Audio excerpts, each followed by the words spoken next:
À seulement 3 km du centre-ville, dans le 12e arrondissement, Saint-Barnabé est situé sur un petit plateau à 100 mètres d'altitude.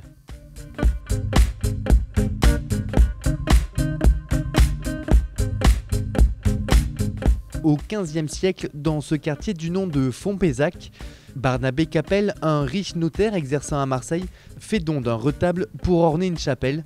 En reconnaissance, les habitants renomment le quartier Saint-Barnabé.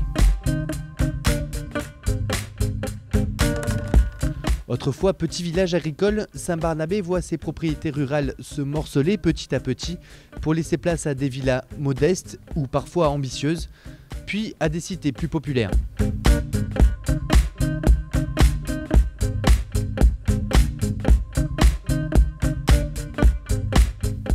Aujourd'hui, c'est un quartier en pleine transformation, avec notamment l'arrivée récente du métro.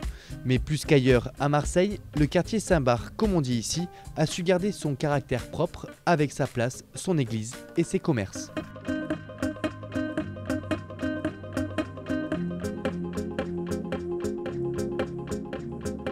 C'est vraiment un village formidable. Je ne dis pas que c'est le seul dans Marseille, mais nous, Saint-Barnabé, nous qui habitons là, on est très fiers d'être à Saint-Barnabé. C'est un quartier magnifique qui s'est gardé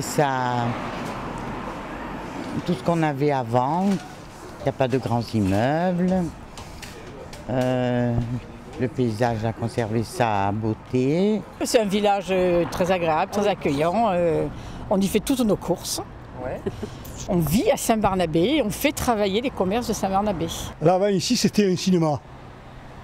Je suis allé au cinéma avec des amis, ça s'appelait le Cinéo. Là, il y avait des magasins de bonbons, tout.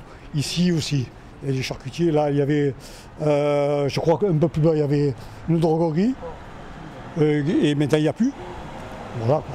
Cependant, ça reste très commerçant quand même, hein ? Oui, très commerçant. Disons qu'il y a une bonne ambiance, une très bonne ambiance, je trouve.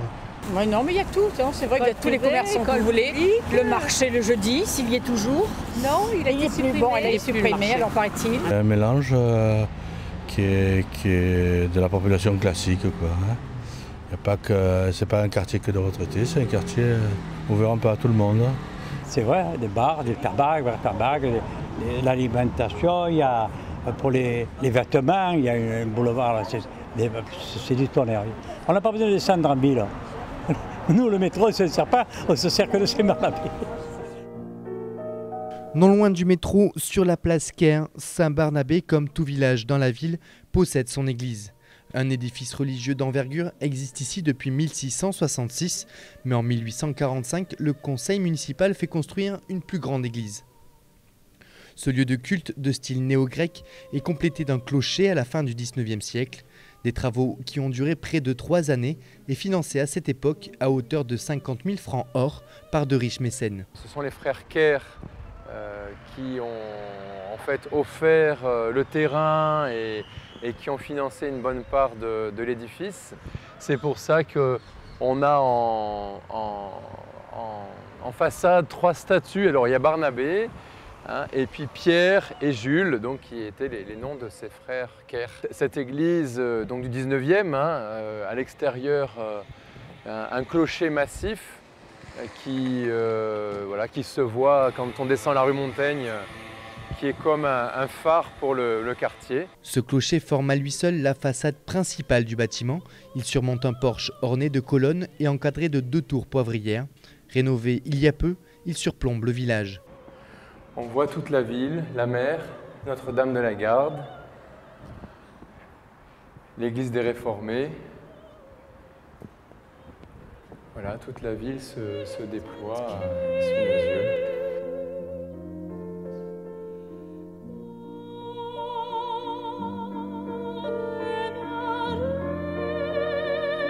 L'intérieur de l'église, elle aussi, a été rénovée il y a tout juste 1 an, remettant en valeur l'ensemble des symboles religieux.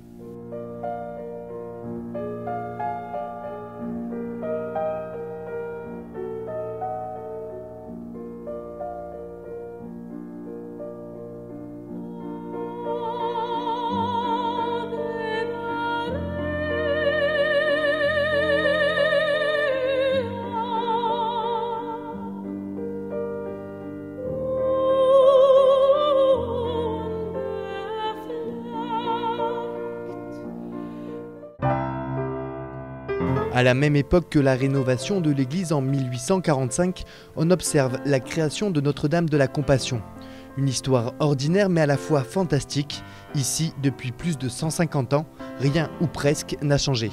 De 1843 à 1845, les œuvres progressaient naturellement et ils ont été obligés finalement d'acheter une autre propriété. Donc les 8 sœurs à l'époque ont rencontré Madame Elivon, qui était une riche veuve, qui avait ses propres œuvres d'ailleurs sur Saint-Barnabé, et elle leur a proposé ce bâtiment, en tous les cas ce terrain, qui était un corps de ferme dont on voit ici le corps principal, et les écuries qui étaient ici. Pour le reste, les bâtiments qui sont là, et on verra un peu plus loin, ont été bâtis un peu plus tard, vers 1870 à peu près. Très vite, les sœurs se sont installées ici, recevaient les orphelins, les dames âgées ou encore les jeunes filles pour parfaire leur éducation. De plus, la propriété alimentée par le canal de Marseille permettait aux sœurs de cultiver leur propre nourriture. Et puis, il y a une cinquantaine d'années à peu près, le premier jardin a été transformé en jardin d'agrément avec toute cette verdure et ces arbres qui ont été plantés par les sœurs, qui sont d'ailleurs encore présentes dans les bâtiments. Et elles ont gardé la deuxième partie, donc celle-ci qui va jusqu'au boulevard des Alpes, en jardin de culture, avec les vergers, avec leur culture de jardin, et elles y plantent et elles y récoltent régulièrement leurs fruits et leurs légumes. Cette année, les sœurs ont pu récolter près de 670 kg de fruits, comme des abricots, des reines claudes et des figues, qui se sont transformés en près de 3000 pots de confiture. Les sœurs de compassion ont toujours un but, donc ces confitures qui sont vendues aujourd'hui, l'essentiel de l'argent, pour ne pas dire tout l'argent, est destiné à leur œuvre à Madagascar, puisqu'à Madagascar, ils ont ouvert 2 écoles pour les enfants orphelins, les enfants malheureux, dans la banlieue de la capitale de Madagascar. Et donc l'ensemble de l'argent récolté à l'occasion des ventes de ces confitures part à Madagascar pour les œuvres. Ces pots de confiture confectionnés avec les fruits du jardin sont vendus sur place pour la bonne cause et seulement pour 3 €, une occasion peut-être de faire vibrer vos papilles.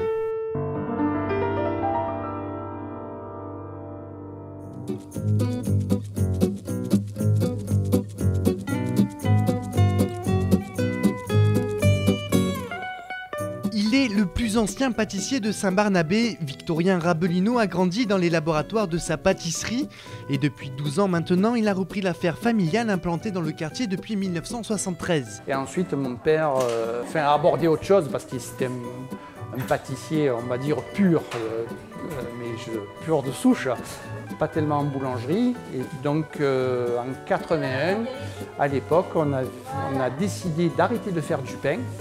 On a relooké complètement le magasin et on a fait plus que de la pâtisserie, de la chocolaterie qu'on ne faisait pas. Donc on s'est mis à faire du chocolat, des glaces.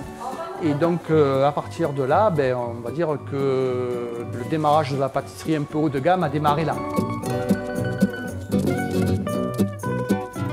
Très attaché à son terroir, ce natif du quartier respecte au mieux les saisons et les traditions. Aujourd'hui, il est le seul à détenir la recette du gâteau de Saint-Barnabé. C'est un gâteau spécial qui rentre dans ce qu'on appelle, nous, la catégorie des gâteaux de voyage, parce que ça voyage très bien. Alors cette crème-là, elle est spéciale, je ne peux pas trop vous en parler, c'est ce qui fait aussi le secret de ce gâteau-là. Sachez que quand même c'est une base de crème, une crème d'amande, mais il y a une particularité, c'est que c'est une crème riche, très onctueuse, que vous découvrez ensuite lorsque le gâteau est cuit. Voilà une partie des ingrédients de ce gâteau issu d'un concours organisé par le comité des commerçants du quartier en 1988. Lors d'une réunion des commerçants, le président a dit qu'il faudrait que l'on sorte une galette et que l'on servirait toutes les années pour la Saint-Barnabé le 11 juin. Et cette tradition perdure. Alors au départ c'était les commerçants qui la finançaient et puis après une année ça s'est arrêté. Donc nous avons demandé à notre maire de secteur qui était à l'époque M. Blou de le financer, c'est ce qu'il a fait. Et depuis, c'est notre maire de secteur actuel, M. Assante, qui continue à nous financer le gâteau. Saint-Barnabé est le seul quartier de Marseille à avoir son gâteau. Cerclé d'un bandeau d'authenticité, cette gourmandise est fabriquée uniquement au mois de juin et dégustée comme à la tradition lors de la fête du village. Il faudra donc un peu de patience pour pouvoir le savourer.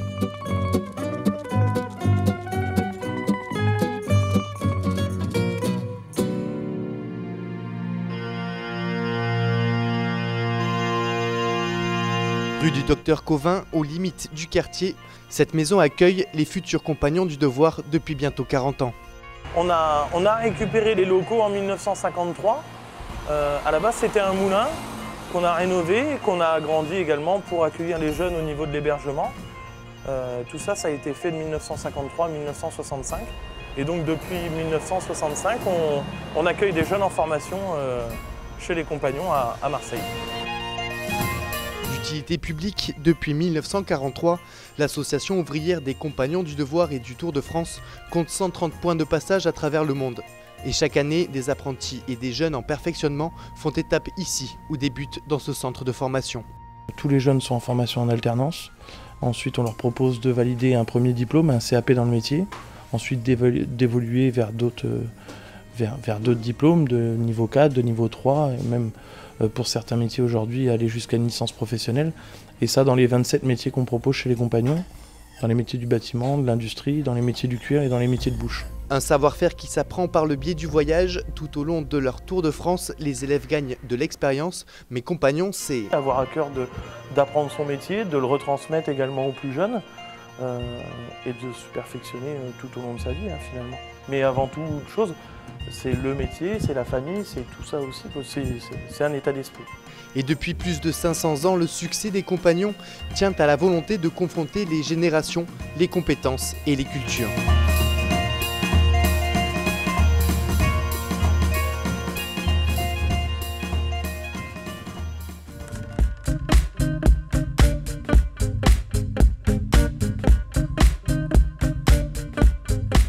Calme et aussi résidentiel, proche du centre-ville et à la fois suffisamment éloigné, le quartier compte environ 12 500 habitants. Même si un tiers de la population a plus de 60 ans, ce petit village urbain, avec ses maisonnettes du 19e siècle, ses belles bâtisses et ses maisons de ville, suscite aux Marseillais un engouement grandissant. Le métro a remplacé le tramway d'antan qui traversait le village pour se rendre au Cailleul, aux Trois-Lucs ou à Saint-Julien. Le quartier de Saint-Barnabé a su sauvegarder son caractère villageois et préserver ses valeurs et traditions.